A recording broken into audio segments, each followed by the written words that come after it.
Y como muy bien les dije, vamos a leer El Sur, un poco de datita. Este poema también forma parte de Ficciones, que es ese libro de cuentos que Borges saca en el año 1944, es de ahí. Eh, Creo que sí, creo que Ficciones es de 1944. Ah, y aparece en la parte de artificios. Nosotros habíamos visto ayer que Ficciones tiene como dos partes, ¿sí? La primera parte que se llama El jardín de senderos que se bifurcan y una segunda parte que es Ficciones. Dentro de cada una de esas partes aparecen distintos cuentos también, ¿no? Y Artificios es los últimos tres cuentos. Perdón, El Sur, digo, es de los últimos tres cuentos que aparecen en Ficciones. Estos cuentos que aparecen en Ficciones aparecen en una edición de 1956. De hecho, hoy escuchaba en un podcast que lo pueden buscar. Voy a ver si lo pueden, para hacerlo a referencia mejor. El podcast se llama.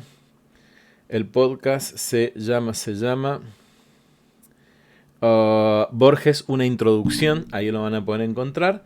Donde está bastante interesante el apartado donde junto a Pedro Mairal analizan un poco algunos elementos del cuento El Sur y un paralelismo que establecen entre el cuento del Sur y Casa Tomada de Julio Cortázar. Así que sin más ni más, vamos a la lectura. El Sur, Jorge Luis Borges.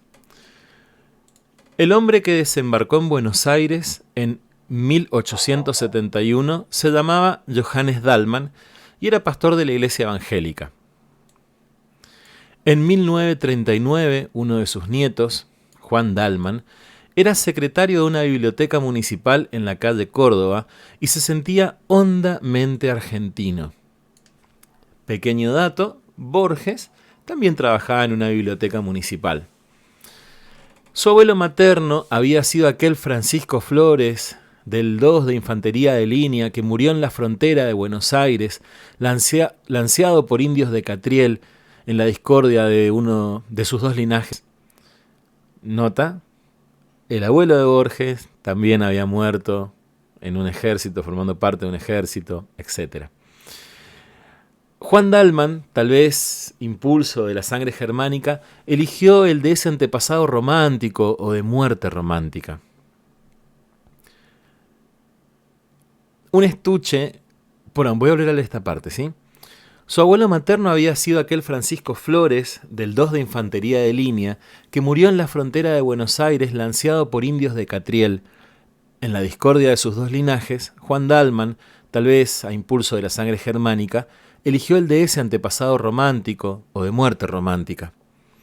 Un estuche con el daguerrotipo de un hombre inexpresivo y barbado, una vieja espada, la dicha y el coraje de ciertas músicas, el hábito de estrofas del Martín Fierro, los años, el desgano y la soledad, fomentaron ese criollismo algo voluntario pero nunca ostentoso. A costa de algunas privaciones, Dallmann había logrado salvar el casco de una estancia en el sur, que fue de los Flores. Una de las costumbres de su memoria era la imagen de los eucaliptos balsámicos y de la larga casa rosada que alguna vez fue carmesí. ¿Sí? Una casa que antes era roja, que fue volviéndose rosa con el tiempo. Las tareas y acaso la indolencia lo retenían en la ciudad. Verano tras verano se contentaba con la idea abstracta de posesión y con la certidumbre de que su casa estaba esperándolo en un sitio preciso de la llanura. En los últimos días de febrero de 1939, algo le aconteció. Ciego a las culpas, el destino puede ser despiadado con las mínimas distracciones. Dallmann había conseguido esa tarde un ejemplar descalabado de Las 1001 noches de Weil, paréntesis. Ayer también, en el cuento que leímos ayer, en El jardín de senderos que se bifurcan, también hablaba de Las 1001 noches. Y ayer comentaba también que en Borges, en el libro que leí, que se llama Borges y yo, de Jay Parini, recomendaba no pasar por esta vida sin haber leído Las 1001 noches. Ávido de examinar ese hallazgo, no esperó que bajara el ascensor y subió con apuros las escaleras. Algo en la oscuridad le rozó la frente. ¿Un murciélago? ¿Un pájaro? En la cara de la mujer que le abrió la puerta vio grabado el horror, y la mano que se pasó por la frente salió roja de sangre. La arista de un batiente recién pintado que alguien se olvidó de cerrar le había hecho esta herida. ¿Sí? Dalman va subiendo las escaleras y se golpea con algo en la cabeza y le sangra y se da cuenta un poquito después, ¿no? Cuando llega a la puerta. Dalman logró dormir, pero a la madrugada estaba despierto y desde aquella hora el sabor de todas las cosas fue atroz. La fiebre lo gastó y las ilustraciones de la Mil y una noches sirvieron para decorar pesadillas. Un gran libro que se convierte en pesadillas. Amigos y parientes lo visitaban y con exagerada sonrisa le repetían que lo hallaban muy bien. Dalman los oía con una especie de débil estupor y le maravillaba que no supieran que estaba en el infierno. 8 días pasaron, como 8 siglos. Una tarde el médico habitual se presentó con un médico nuevo y lo condujeron a un sanatorio de la calle Ecuador porque era indispensable sacarle una radiografía. Dalman, en el coche de plaza que los llevó, pensó que en una habitación que no fuera la suya podría al fin dormir. Se sintió feliz y conversador. En cuanto llegó lo desvistieron, le raparon la cabeza, lo sujetaron con metales a una camilla, lo iluminaron hasta la ceguera y el vértigo, lo auscultaron y un hombre enmascarado le clavó una aguja en el brazo. Se despertó con náuseas, vendado, en una celda que tenía algo de pozo, y en los días y noches que siguieron a la operación pudo entender que apenas había estado hasta entonces en un arrabal del infierno. Había estado allá en el fondo del infierno, perdido, eso no era el centro del infierno, el tipo estaba ahí en un arrabal del infierno. El hielo no dejaba en su boca el menor rastro de frescura, pero volaba en fiebre este hombre. En esos días Dalman minuciosamente se odió su identidad, sus necesidades corporales, su humillación, la barba que le erizaba la cara. Sufrió con estoicismo las curaciones, que eran muy dolorosas, pero cuando el cirujano le dijo que había estado a punto de morir de una septicemia, Dalman se echó a llorar, condolido de su destino. Las miserias físicas y la incesante previsión de las malas noches no le había dejado pensar en algo tan abstracto como la muerte. Otro día, el cirujano dijo que estaba reponiéndose y que muy pronto podría ir a convalecer a la estancia. Increíblemente, el día prometido llegó. Entonces, hasta acá, ¡pum! Dalman tenía la estancia de los abuelos, pero viajaba a la ciudad para trabajar. Subiendo las escaleras, pues estaba muy apurado para ir a leer las Mil y una noches, ¡pum! Se da en la cabeza.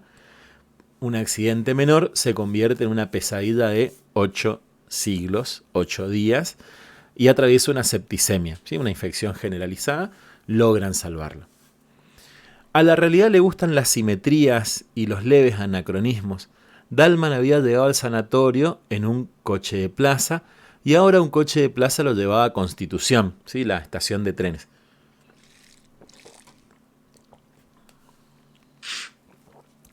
La primera frescura del otoño, después de la opresión de verano, era como un símbolo natural de su destino rescatado de la muerte y de la fiebre. ¿Sí? Esta frescurita le recuerda que ya no tiene más fiebre. La ciudad a las 7 de la mañana no había perdido ese aire de casa vieja que le infunde la noche. Las calles eran como largos zaguanes, las plazas como patios. Dalman la reconocía con felicidad y con un principio de vértigo. Unos segundos antes de que las registraran sus ojos, recordaba las esquinas, las carteleras, las modestas diferencias de Buenos Aires.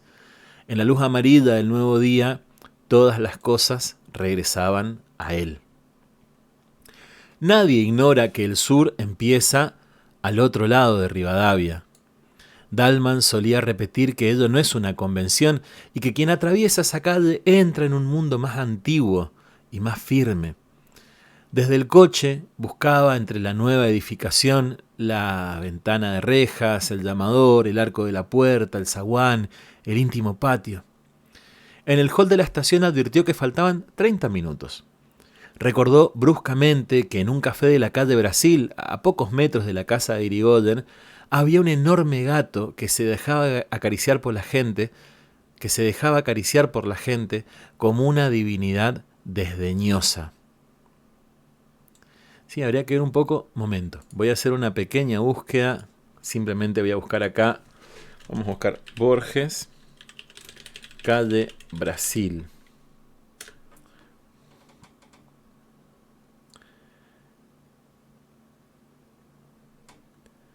A ver. Borges, calle Brasil, a ver si hay una relación entre lo que dice este texto, lo que dice el sur y la vida de Borges, por ahí tal vez es una referencia. Estoy leyendo una nota de La Nación y dice lo siguiente, a ver, momento, acá. Borges amó Buenos Aires y la recorrió incansablemente, expresó de la Rúa su figura, la de una anciana apoyándose, bla, bla, bla. No lo olvidaron ni la calle Serrano ni Palermo, pero tampoco la calle de Brasil, el área de Constitución o Villa Crespo. Bueno, no sé. Pero aparece la calle de Brasil. Había un enorme gato que se dejaba acariciar por la gente como una divinidad desdeñosa. A Borges le gustaban los gatos, tuvo 2 gatos, uno se llamaba Beppo o Bipo. Y en un momento dice, en una entrevista decía, que Bipo ya tiene 13 años y que parece que para un gato eso es mucho tiempo. Yo no sabía que 13 años es mucho. Bueno, y hay fotos de hecho con Bipo, creo que es el gato blanco de Borges. Entonces esto, ¿no? Estaba esta casa con el gato y Borges entró. Ahí estaba el gato dormido. Pidió una taza de café, la endulzó lentamente, la probó. Ese placer le había sido vedado en la clínica y pensó, mientras alisaba el negro pelaje, que aquel contacto era ilusorio y que estaban como separados por un cristal, porque el hombre vive en el tiempo, en la sucesión, y el mágico animal en la actualidad, en la eternidad del instante. Y hablando del mágico animal, ahí viene la gata. No, subí a la mesa de la computadora. Bien, dato, ¿no? Borges tiene un poema que se llama A un gato, y en un momento el poema dice, tuya es la eternidad, tuyo el secreto. Sí, Borges tenía como mucho cariño por el gato, tal vez porque le recordaba los tigres, que como decía ayer es uno de los temas borgianos.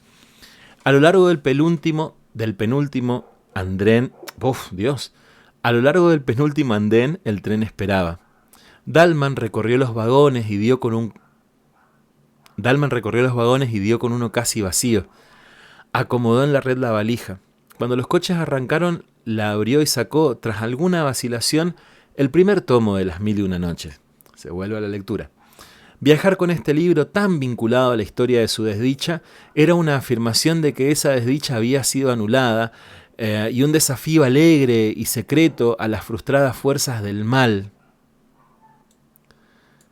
Es decir, no me morí, acá estoy para seguir leyendo Las 1001 noches, que fue básicamente lo que lo llevó a subir por las escaleras para no esperar el ascensor, golpearse la cabeza. A los lados del tren, la ciudad se desgarraba en suburbios.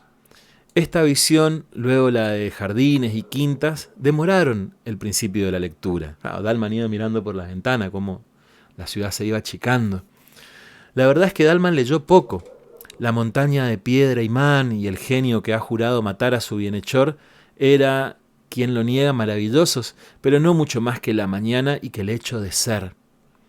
La felicidad lo distraía de Sherazad y de sus milagros superfluos. Dalman cerraba el libro y se dejaba simplemente vivir. El almuerzo,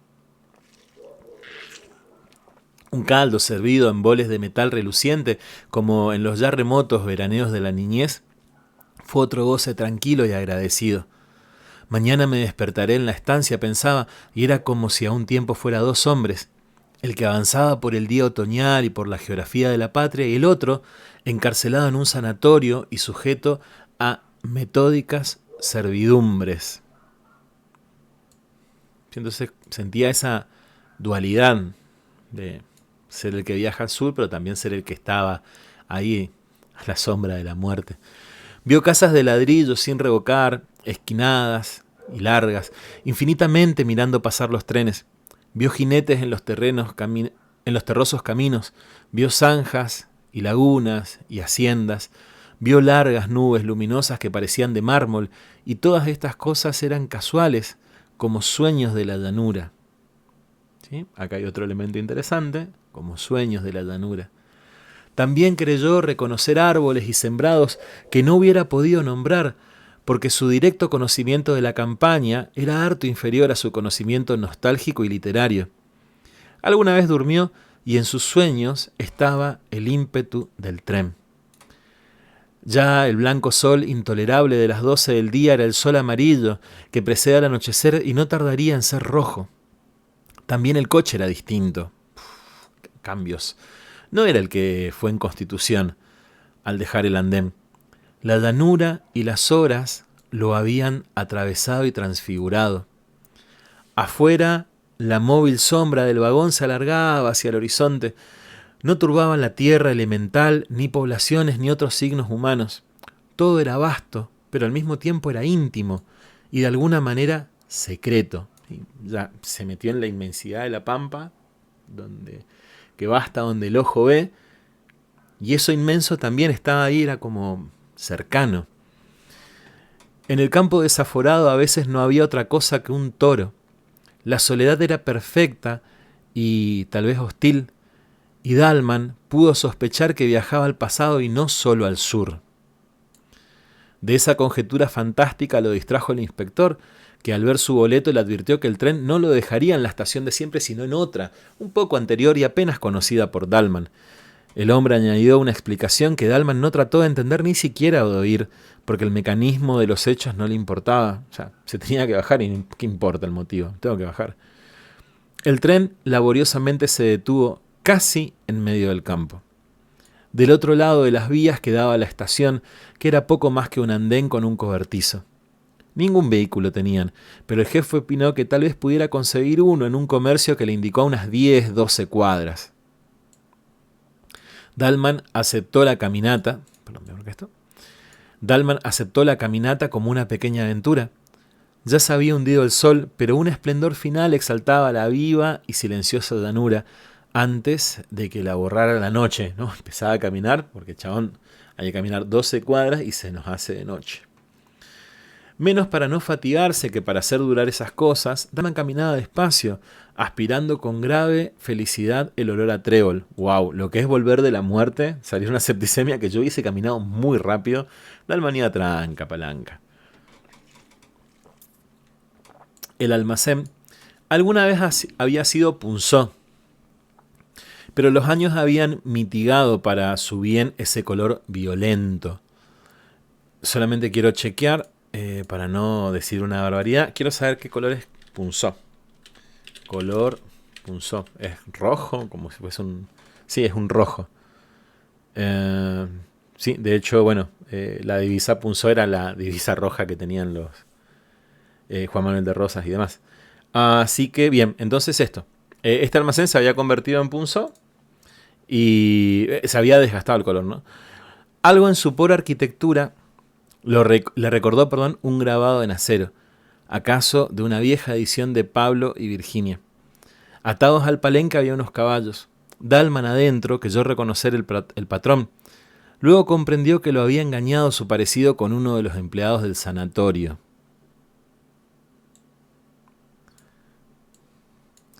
El hombre, oído el caso, dijo que le haría atar la jardinera. Para agregar otro hecho a aquel día y para llenar ese tiempo, Dalman resolvió comer en el almacén. En una mesa comían y bebían ruidosamente unos muchachones, en los que Dalman al principio no se fijó. En el suelo, apoyado en el mostrador, se acurrucaba inmóvil como una cosa un hombre muy viejo. Los muchos años lo habían reducido y pulido como las aguas a una piedra o las generaciones de los hombres a una sentencia. Era oscuro, chico y reseco, y estaba como fuera del tiempo, en una eternidad.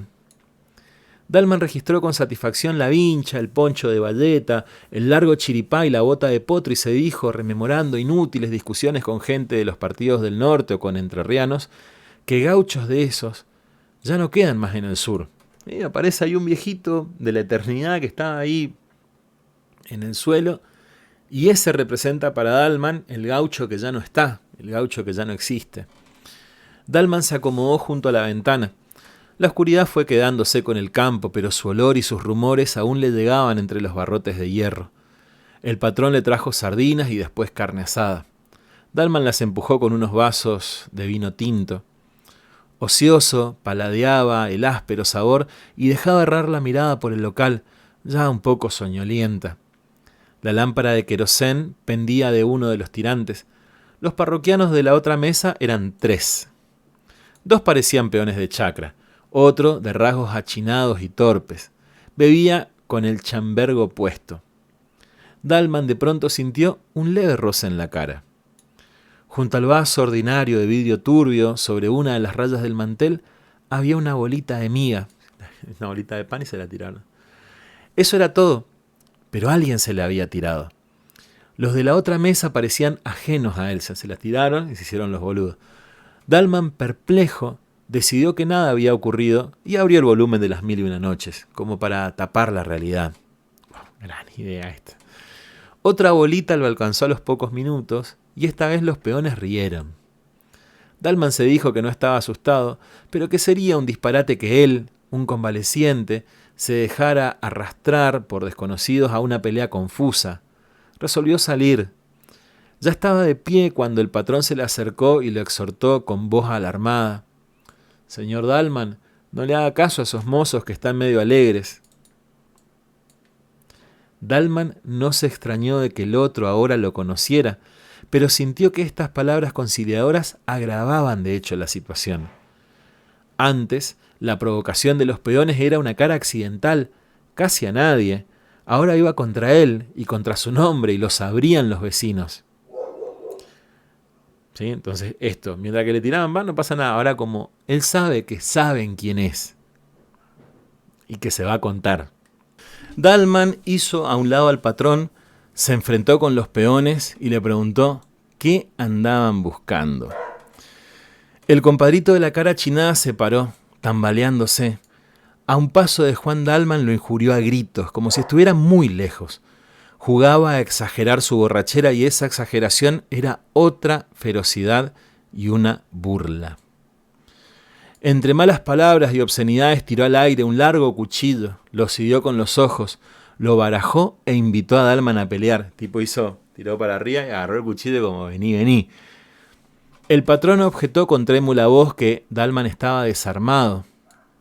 En ese punto algo imprevisible ocurrió. Desde un rincón, el viejo gaucho estático, en el que Dalman vio una cifra del sur que era suyo, le tiró una daga desnuda que vino a caer a sus pies. Era como si el sur hubiera resuelto que Dalman aceptara el duelo. Dalman se inclinó a recoger la daga y sintió 2 cosas. La primera, que ese acto casi instintivo lo comprometía a pelear. Se agachó a agarrar el puñal y ahora hay que dársela. La segunda, que el arma en su torpe mano no serviría para defenderlo, sino para justificar que lo mataran. Alguna vez había jugado con un puñal como todos los hombres, pero su esgrima no pasaba de una noción de que los golpes deben ir hacia arriba y con el filo hacia adentro. No hubiera permitido en el sanatorio que me pasaran estas cosas, pensó. «Vamos saliendo», dijo el otro, el achinado. Salieron, y si en Dalman no había esperanza, tampoco había temor. Sintió al atravesar el umbral que morir en una pelea a cuchillo, a cielo abierto y acometiendo, hubiera sido una liberación para él, una felicidad y una fiesta en la primera noche del sanatorio, cuando le clavaron la aguja. Sintió que si él entonces hubiera podido elegir o soñar su muerte, esta es la muerte que hubiera elegido o soñado. Dalman empuña con firmeza el cuchillo, que acaso no sabrá manejar, y sale a la llanura. Y el cuento termina ahí. Una de las cosas que escuchaba hoy en el comentario de este cuento es justamente esto, que la genialidad de Borges está en este cuento, ¿no? En este final. Dalman empuña con firmeza el cuchillo que acaso no sabrá manejar y sale a la llanura. No hace falta que nos diga que lo hicieron mierda a Dalman, que lo mataron, porque no sabe manejar el cuchillo y sale a la llanura como a enfrentarse a su destino fatal. Eso por un lado. Por otro lado, una interpretación de este cuento que me parece bastante interesante es que en verdad Dalman nunca salió del hospital. Todo esto es un flash más de la fiebre, que en la fiebre, en el fervor de la fiebre, él sueña y anhela con volver al sur, pero el sur ya no aparece. El sur le aparece como el destino trágico. Ya no aparece más la casa a la que quiere volver. No llega nunca a su casa. De hecho, el tren no le deja en la parada, en la estación más cercana a la estancia. Le deja en otro lugar y ese lugar termina siendo donde él termina encontrando la muerte de manera casi involuntaria. Él se estaba yendo. Y esto, ¿no? La idea de que aparece el sur tirándole el puñal como diciendo, bueno, este es tu destino y yo te lo estoy señalando. Entonces con esto terminamos esta lectura, que es una lectura bastante más relajada en cuanto a elementos, por ahí tal vez, que la del Jardín de los Senderos, Jardín de Senderos que se bifurcan. No tuvimos que hacer tantas búsquedas, no tuve que hacer tantas búsquedas y hemos conocido esta otra obra de ficciones de este libro de cuentos de Borges, que espero que hayan disfrutado. Si lo ves por YouTube, puedes dejar un comentario y el me gusta, etcétera, etcétera, etcétera. Y nos vemos en la próxima lectura. Adiós.